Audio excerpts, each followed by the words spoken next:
You ever have one of those moments, you're just driving along and something happens that feels like it holds some bigger truth?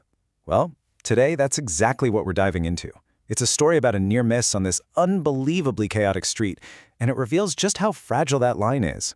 You know, the one between the order we count on and the chaos that's always just right there. So yeah, let's get into it. This quote, wow, it just hits the nail on the head, right? Less like a commute and more like a daily dare. That tells you everything you need to know. We're not just talking about your average traffic jam here. This is a high-stakes game where every single trip is a gamble. And that idea, that daily dare, that's the key to this whole story. All right, so let's paint a picture of this battlefield, because that's really what it is. Market Road isn't just a place on a map. It's this living, breathing, chaotic system. And it's got its own set of rules, totally unwritten, by the way, that you're just forced to learn on the fly. Okay, look at this. On one side, you've got what most of us think of as a road, right? A simple strip of asphalt to get from A to B. But on Market Road, no way. It's a constant, tense negotiation. I mean, think about it. A bus and a car just passing each other is considered an achievement. It's not a given. That's a whole different world. And it is just a complete sensory overload. You've got the constant hum of engines, the horns, and they're not just warning beeps, they're testing boundaries, pushing for space. Then you've got vendors spilling out into the margins and pedestrians literally clinging to whatever little bit of pavement they can find. It's like an urban symphony of pure chaos. And this right here, this is the core principle of the whole environment. The white dotted line on the road, it's basically just a suggestion. It's decoration. The official rules we're all taught to follow, they don't have the real power here. The real law is the immediate, unpredictable flow of that exact moment. But then, just when you think you've got a handle on the chaos, the system does something totally surprising. For a brief moment, a little bit of order just emerges, right out of the middle of all that mess we just saw. So here's how it went down. A tempo traveler signals it needs to make this really difficult turn. Our narrator, instead of trying to squeeze by, actually slows down and leaves a good 10-foot cushion. And then, get this, the oncoming traffic sees what's happening and mirrors the gesture. It's this beautiful, totally unscripted moment of cooperation. And the crucial thing here is that there was no traffic light, no police officer directing this. This little pocket of peace was born from a completely unspoken, collective agreement between total strangers.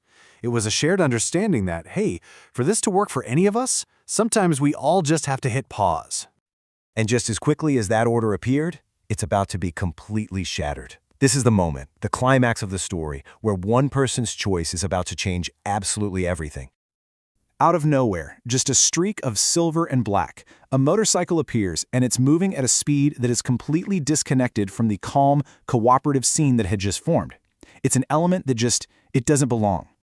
And let's be clear, this wasn't an accident. It was a choice. The rider makes a conscious decision to exploit the very space that everyone else's cooperation had created, not for safety, but for speed. It's a move born from pure impatience and adrenaline, a dare against physics itself and against that unspoken social contract. And in that critical, heart-stopping instant, perception just shifts. Time seems to slow down, to stretch. The noise of the street, all that chaos, it just vanishes. And it's replaced by this strange, stretched-out silence, where the only thing that exists is the disaster that's about to happen. 1 inch. Just think about that for a second. 1 inch. That was the margin for error. That was the tiny, almost non-existent space separating a normal day from an absolute catastrophe. It's just a brutal reminder of how close to the edge we're all operating sometimes. So, how did they avoid disaster? You have to wonder, right? Was it just pure dumb luck, some kind of grace? Or was it the rider's own reckless skill that somehow threaded that impossible needle? It really makes you question what forces are at play in those terrifying near-miss moments. Okay, so now let's pull back. Let's really reflect on what this single, heart-stopping moment tells us about the world we live in and about these invisible lines that we all agree to honor. And this is really the heart of it all. You see that painted line on the road. At the end of the day, it's just paint. The real line, the one that actually keeps things from falling apart, is that invisible boundary of trust and cooperation we extend to each other. That's the line that almost snapped.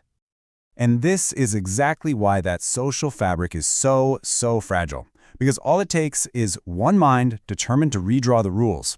Our entire system of collective order, whether it's on the road or in society, can be threatened by a single person who decides their needs are more important than the group's. One person can bring the whole thing crashing down. The moment passes, traffic starts moving again, but the chill of that instant, that remains. It's that haunting realization of just how fragile it all is. That feeling stays with you, that knowledge that our safety net is woven from these tiny, invisible threads of mutual agreement. And so that's the question we're left with, isn't it? We know the painted lines are just suggestions. So when the real line, the one of trust and shared responsibility, is invisible, what actually holds the chaos back? It's something to think about long after the traffic is cleared.